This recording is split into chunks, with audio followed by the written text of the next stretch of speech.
Have you ever wondered what narcissists do when their mask slips and they realize they're losing control over you? At first, my friends, you will see rage, the blame, the gaslighting, but when none of that works, they reach for their ultimate manipulative trick. And today, I'm going to break it down for you with real life examples, the psychology behind it, and how you can protect yourself. Hello, my friends, and welcome back. I hope that you're all doing really well. So in today's video, I'm going to be talking about what happens to them.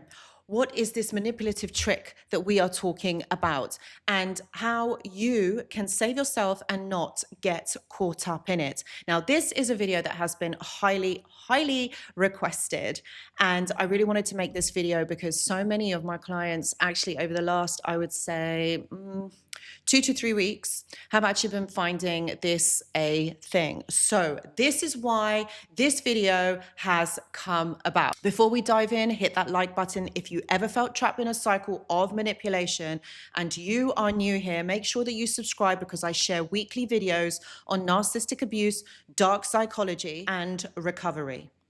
Okay, so let's paint the picture.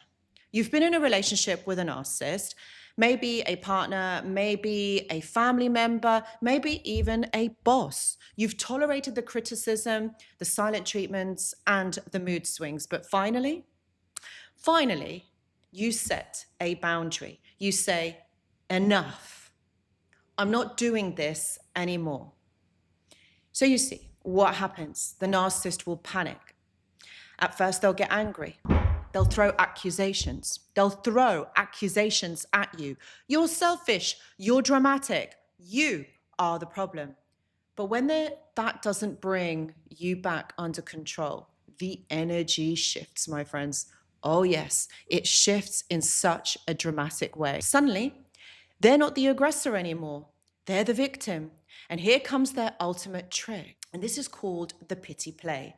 When narcissists lose control, they put on this Oscar-worthy performance of pain, of helplessness, and victimhood. They might say, well, I guess I'm a terrible person and no one will ever love me. After all I've done for you, this is how you repay me? Or the most manipulative of them all is, I can't live without you. Really? Really? Now, if this has ever happened to you, drop a comment below and let me know what phrases you've heard. Sharing your story might help someone realize that they are not alone. So I'd love to hear from you. Okay. I once worked, I'm going to tell you this. I once worked with a woman who was ready to leave a narcissistic partner. She told me that she went from screaming in her face to collapsing on the floor sobbing, saying he couldn't breathe without her. In that moment, all her strength wavered. She felt pity. She stayed. Not because she wanted to, because she felt responsible for his feelings. And that's the hook. Narcissists know how empathy is your weak spot. They can't control you with anger, so they control you with guilt and compassion. And if this resonates so far, go ahead and hit that like button. It helps more people see this message, and maybe it will reach someone who desperately needs to hear this right now. So here's the psychology behind it. Narcissists will study you. They know what makes you tick. If you're kind, they'll exploit your kindness. If you're loyal, they'll weaponize loyalty. The pity play works because it flips the script. Instead of you being hurt, now you're the one who's hurting them. And you, as the empath, as the healer, as the fixer, feel compelled to rescue them. And they know this and they use this against you. But this is where you've got to listen carefully. Those tears are not about love. They're about control. If they truly wanted to change, they'd take accountability.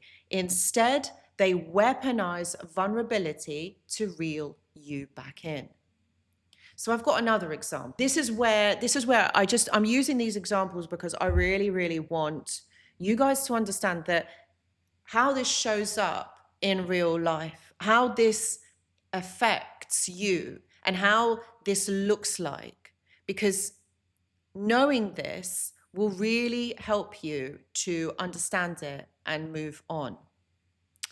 Okay, So think about how this shows up with a narcissistic parent. So maybe you try to set boundaries and suddenly you hear them say, after everything I sacrificed for you, you don't even love me. Or it could be with a narcissistic boss. If you leave this company, I'll be ruined. I don't know how we will survive without you. Do you notice the theme that's happening here? It's never about your feelings or your well-being. It's always about their survival, their control, their narrative. So if you find yourself in this situation, how do you protect yourself from this pity play?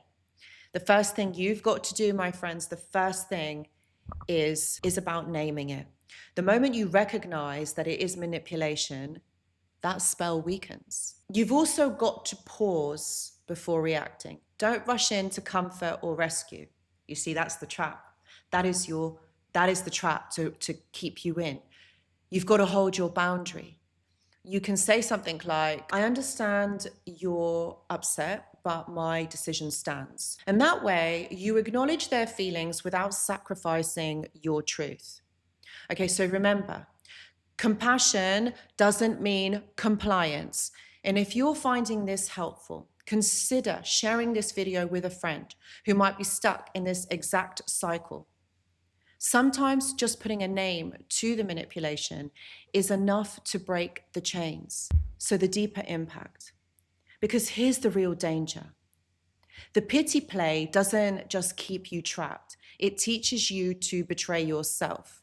Every time that you back down out of guilt, you chip away at your self-worth.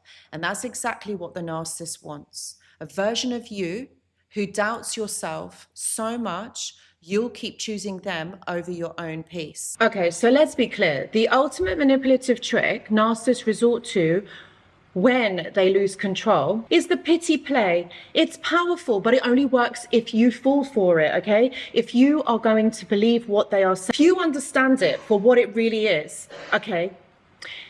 If you understand it for what it really is, then it can't affect you in that way. It's only going to affect you if you believe in what they are saying. I want to hear from you. Have you ever seen this tactic in your own life? Share your story in the comments. Your words might be the lifeline somebody needs to hear today. And don't forget to like, subscribe, and hit that bell button so you don't miss any of my weekly videos on healing from narcissistic abuse and reclaiming your power. And remember, my friends, that your empathy is your superpower, but it should never be used against you.